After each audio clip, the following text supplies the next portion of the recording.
It's the holiday season, and we're talking a little bit about the auspicious anniversary, 5-year anniversary of COVID-19. Hard to believe that was 5 years ago when the first cases got reported. Technically, I guess the specific date was December 12th, 2019. These cases got reported out of Wuhan, China.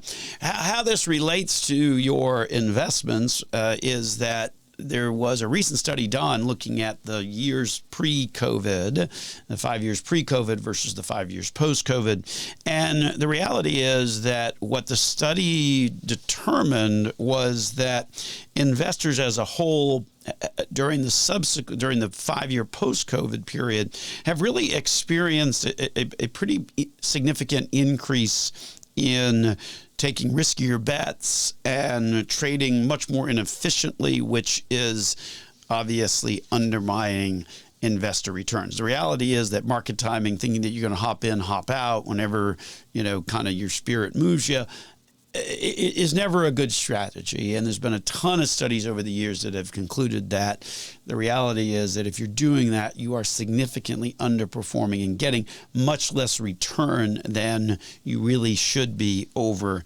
time. Well, what the study also concluded is that that gap, if you will, that performance gap of investor returns versus what the market is returning actually is widening pretty dramatically post-COVID. Pre-COVID, if you look at that period, that in performance gap in terms of what investors actually realized versus what investments did, investors basically were costing them about a 0.5 percentage point per year as a result of that performance gap. Post-COVID, it over doubled to investors missing out on returns that were over 1% per year.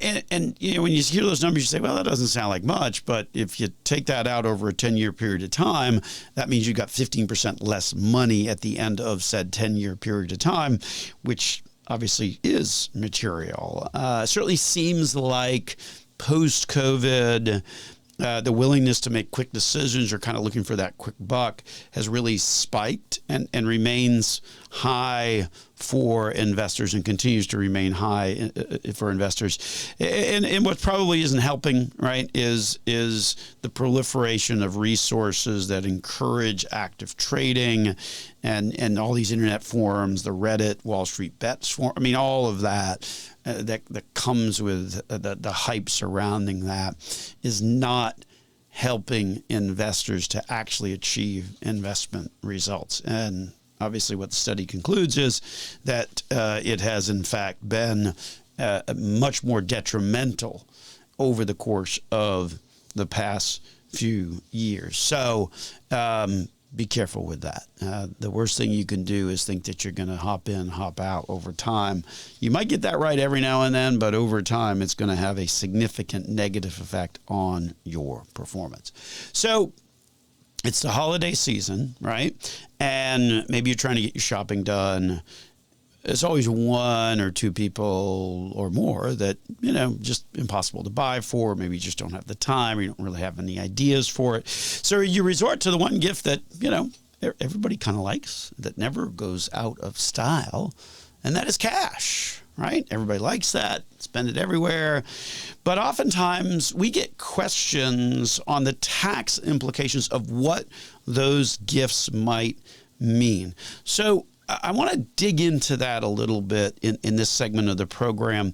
And there's really 4 fundamental concepts that we've identified that we're going to spend some time talking about that hopefully will help you understand how this whole gifting thing works. Because we do get that question quite often is, what are the tax implications for me? What are the tax implications for the person that receives the gift? And ultimately, particularly more this time of year when people are more likely to give gifts during the holiday season. So the first concept that we really want to get on the table here is that gifting and estate taxes are effectively viewed the same under the federal tax code. Basically, when we're talking about gift taxes or estate taxes, okay, those are taxes that you have to pay if you're moving money above certain limits to various people, right? That's the concept, is you can't just avoid taxation by giving your money to other people. A gift, right? If you think about it, a gift is something that you do, giving money, right, while you're alive. Your estate is effectively you're giving money, except you're dead. So the concept is, and the reason the federal tax code kind of thinks of gift and estate taxes as under the same umbrella is effectively whether you're dead or whether you're alive and money's moving from you to somebody else, that all is part of the same concept, if you will, from a federal tax perspective. Now, so when we think about it, everybody knows about the estate tax exemption, but that same number also applies to gifts as well. So today, that 13.6 million number is the amount that you can transfer to other people, whether it be during your life gifting or whether you're dead through your estate. Next year, that number goes to almost 14 million, 13.99. So if your Christmas gifts go over that amount, then, or, more than that amount passes to others on your death, right?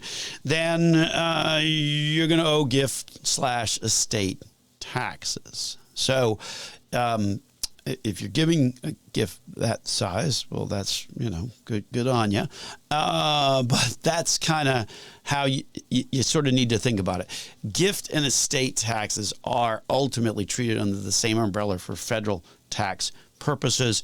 So when you hear that estate tax exemption of that 13.61 million, that also applies to gifts that you are giving as well.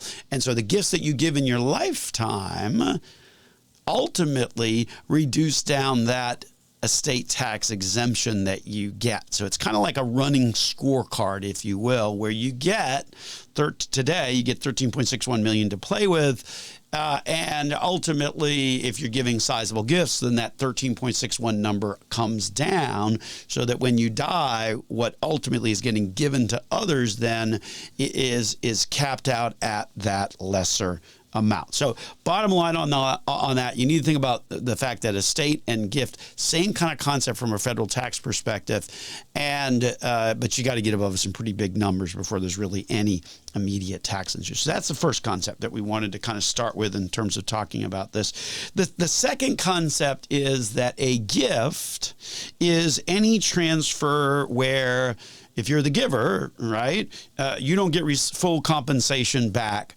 for that gift, right? So cash is easy. If I give you $1,000, you're not giving me anything back. So that gift clearly $1,000. Where it gets a little bit more complicated, right, is if you're maybe giving somebody a share of stock or a mutual fund or some other kind of investment or real estate or a car. All of those can start to get a little bit trickier, particularly in those situations where something is given as a discount. The amount of said discount is the amount of the gift. That represents the gift. The part, in other words, the part you didn't get full compensation for. Okay, so that's kind of how that part works in terms of what the IRS looks at as a gift. So there's two other concepts that we want to talk a little bit about as it relates to gifting, particularly this time of year. So we're going to take a break. When we return, we're going to continue on this very topic here on Dollars and Cents with Joel Garris of Nelson Financial Planning.